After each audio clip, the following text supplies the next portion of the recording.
মধ্যপ্রাচ্যে চলমান সংঘাতের মাঝেও বাংলাদেশের জ্বালানি সরবরাহ স্বাভাবিক রাখতে আশ্বাস দিয়েছে ইরান। বাংলাদেশের অনুরোধের পর দেশটি জানিয়েছে, বাংলাদেশের জন্য তেল ও এলএনজি বহনকারী জাহাজ হরমুজ প্রণালী দিয়ে বাধা দেয়া হবে না। বাংলাদেশ ईरान ने इजाजत दे दी है। জ্বালানি মন্ত্রণালয়ের কর্মকর্তারা জানান, সংঘাতের কারণে বিশ্বের অন্যতম গুরুত্বপূর্ণ জ্বালানি পরিবহন পথ হরমুজ প্রণালী ঝুঁকির মুখে পড়ায় বাংলাদেশ ইরানের সঙ্গে যোগাযোগ করে। ब्रेकिंग न्यूज है, बड़ी खबर है दोस्तों के ईरान ने बांग्लादेश को इजाजत दे दी है कि अपनाए हुर्मस, स्ट्रेट ऑफ हुर्मस जो एक रास्ता है समंदर से, जहां से दोस्तों आपको पता है कि ऑयल गुजरता है, दुनिया का 20% ऑयल टैंकर वहां पर अब देखें कि वो रास्ता बंद कर रखा था ईरान ने, इजराइल और अमेरिका जो जंग कर रहा है उनकी वजह से।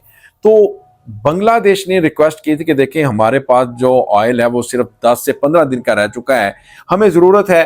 तो खबर ये आ रही है कि ईरान ने बांग्लादेश को कह दिया है कि ठीक है भाई, आप अपना ऑयल जो टैंकर है, शिप है, जहाज़ है, वो अपनाए हुर्मस से फ्लैग के साथ, बांग्लादेश के झंडे के साथ लेकर जा सकते हैं, आपको हम इजाज़त देते हैं। मैं समझता हूँ कि बांग्लादेश की बड़ी दोस्तों कामयाबी है कि अब जो ऑयल का जो शॉर्टेज था बांग्लादेश में वो ख़त्म होता हुआ नज़र आएगा, और बांग्लादेश में, ढाका में, चिटागोंग में अब आप देखें कि वो जो जहाज़ है वो अब चिटागोंग में बहुत जल्द पहुंचता हुआ भी आपको नज़र आएगा।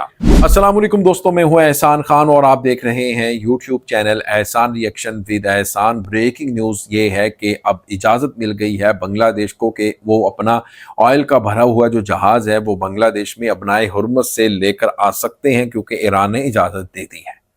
लेकिन ईरान ने दुनिया को बताऊं क्या कहा है कि जो मुल्क अपने मुल्क के अंदर से ईरान का एम्बेसडर को, सफ़ीर को नहीं निकालते, हम उनको नहीं गुजरने देंगे। पहले अपने सफ़ीर को, एम्बेसडर को निकालो अपने मुल्क से, फिर हम आपको अपनाए हुर्मस से निकलने देंगे। लेकिन बांग्लादेश के साथ इतना प्यार किस बात का है? हम लोग सवाल कर रहे हैं। भाई प्यार इस बात का है क्योंकि बांग्लादेश की अवाम ने सोलिडरिटी का मुजाहरा दिखाया, यकजहती, यानी उन्होंने साबित किया, सपोर्ट दी, खड़े हुए, बड़ी बड़ी रैली निकाली, बांग्लादेश जमात इस्लामी हो, बांग्लादेश के स्टूडेंट्स लीडर हों, ये ढाका यूनिवर्सिटी से हों, उन्होंने खड़े हुए, उन्होंने कहा कि देखिए भाई हम इस वक्त अपने ईरान के भाइयों के साथ हैं। और फिर ईरान के जो एम्बेसडर हैं इन ढाका, जलील रहीमी, उन्होंने भी सपोर्ट मांगी थी बांग्लादेश से। बांग्लादेश ने कहा कि उन्होंने कहा कि आप जो आपके पार्लियामेंट के अंदर पहला जो इजलास होगा उसमें आप ये रेजोल्यूशन पास करें, करारदाद पास करें ईरान के हक में। देखें ईरान के साथ जो हो रहा है गलत हो रहा है। आयतुल्लाह खामनेई को जो शहीद किया, नहीं करना चाहिए था, ज्यादती की, नाइंसाफ़ी है, ये सब मजम्मत कर रहे हैं। पाकिस्तान कर रहा है, ईरान कर रहा है, चाइना कर रहा है, रशिया कर रहा है, सारे कर रहे हैं। तो बांग्लादेश का ये जो स्टांस लेना था वो काम आ गया है। दोस्तों आइए वीडियो देखेंगे, फिर हम इसके ऊपर बात भी करेंगे। जुड़े रहिएगा, आखिर तक इस वीडियो को ज़रूर देखिएगा। अगर अभी तक आपने हमारे यूट्यूब चैनल को सब्सक्राइब नहीं किया तो दोस्तों जल्दी से चैनल को सब्सक्राइब भी कर लें और बेल आइकन भी प्रेस कर दें। 3, 2, 1 एंड। মধ্যপ্রাচ্যে চলমান সংঘাতের মাঝেও বাংলাদেশের জ্বালানি সরবরাহ স্বাভাবিক রাখতে আশ্বাস দিয়েছে ইরান। বাংলাদেশের অনুরোধের পর দেশটি জানিয়েছে, বাংলাদেশের জন্য তেল ও এলএনজি বহনকারী জাহাজ হরমুজ প্রণালী দিয়ে চলাকালে বাধা দেয়া হবে না। জ্বালানি মন্ত্রণালয়ের কর্মকর্তারা জানান, সংঘাতের কারণে বিশ্বের অন্যতম গুরুত্বপূর্ণ জ্বালানি পরিবহন পথ হরমুজ প্রণালী ঝুঁকির মুখে পড়ায় বাংলাদেশ ইরানের সঙ্গে যোগাযোগ করে। জবাবে ইরান জানায়, বাংলাদেশের জ্বালানিবাহী জাহাজ প্রণালীতে প্রবেশের আগে তাদের অবহিত করা হলে সেগুলোকে বাধা দেয়া হবে না। এতে দেশের জ্বালানি সরবরাহ নিয়ে তাৎক্ষণিক উদ্বেগ অনেকটাই কমেছে।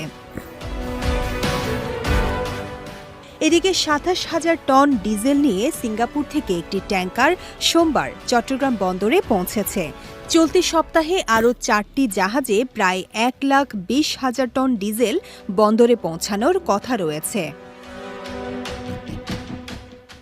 সরকার জানিয়েছে, এপ্রিল মাসের চাহিদা পূরণে বিকল্প উৎস থেকে সরাসরি ক্রয় পদ্ধতিতে প্রায় 3 লাখ টন ডিজেল আমদানির উদ্যোগ নেওয়া হয়েছে। যুদ্ধ পরিস্থিতির কারণে দীর্ঘমেয়াদী চুক্তির আওতায় সরবরাহে অনিশ্চয়তা তৈরি হওয়ায় এই উদ্যোগ নেওয়া হয়েছে। স্বাভাবিক সময়ে দেশে দৈনিক ডিজেলের চাহিদা প্রায় 12,000 টন হলেও বর্তমানে সরকার প্রতিদিন প্রায় 9,000 টন সরবরাহ করছে। আসন্ন 5টি চালানে মোট প্রায় 1,47,000 টন জ্বালানি আসবে, যা দিয়ে প্রায় 16 দিনের জাতীয় চাহিদা পূরণ করা সম্ভব হবে বলে জানিয়েছে জ্বালানি বিভাগ। এদিকে জ্বালানি সংকট মোকাবেলায় বাংলাদেশকে সহায়তার আগ্রহ দেখিয়েছে চীন ও ভারত। সরকার জানিয়েছে জ্বালানি সরবরাহ স্বাভাবিক রাখতে বিভিন্ন দেশের সঙ্গে নিয়মিত যোগাযোগ রাখা হচ্ছে এবং বড় কোনো সংকটের আশঙ্কা নেই। বিজয় টিভি নিউজ ডেস্ক।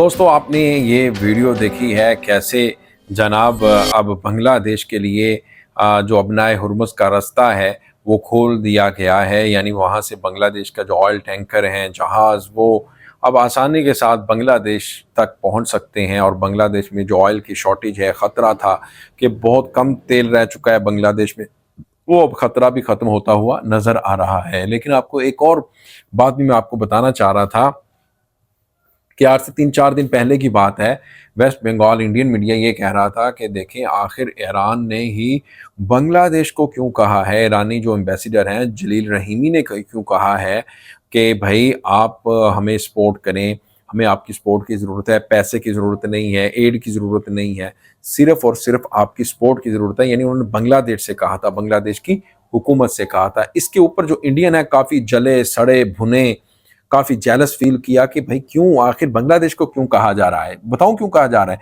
क्योंकि आप लोग यानी इंडियन जो है ना वो मुनाफिक हैं, इंडियन हिपोक्रेसन, इंडियन बहुत बड़े हिपोक्रेट हैं, डबल स्टैंडर्ड रखते हैं। अब देखें जो इंडियन ओशन के अंदर ये नेवी का जहाज़ था, इनका वारशिप थी ईरान की, वो नेवल एक्सरसाइज के लिए आई हुई थी, लेकिन वापसी पर उसके ऊपर इजराइल अमेरिका ने हमला किया। कहा जाता है रिपोर्ट के मुताबिक कि जो इन्फॉर्मेशन थी, जो इत्तला थी, वो हिंदुस्तान ने दी ईरान उसको, अमेरिका को, इजराइल को। तो उन्होंने वो 80-90 जो उसके अंदर सवार लोग थे वो शहीद हो गए बेचारे। तो इसलिए ईरान को समझ लग गई है हमारा दोस्त कौन है भाई, दुश्मन कौन है। और उन्होंने सिर्फ और सिर्फ अगर बात की है तो ईरान से सपोर्ट की बात की है, इससे बांग्लादेश से की है। तो मैं समझता हूँ कि बांग्लादेश की भी डिप्लोमेटिकली एक बड़ी कामयाबी है कि बांग्लादेश को इजाज़त मिल गई है, ऑयल आ सकता है। तो दोस्तों, आपका क्या कहना है इस वीडियो के बारे में, वो आपने कमेंट सेक्शन में ज़रूर बताना है। मिलेंगे आपसे नेक्स्ट वीडियो में, तब तक के लिए अपना और अपने इस चैनल का बहुत ज़्यादा ख्याल रखिएगा। अल्लाह हाफिज़।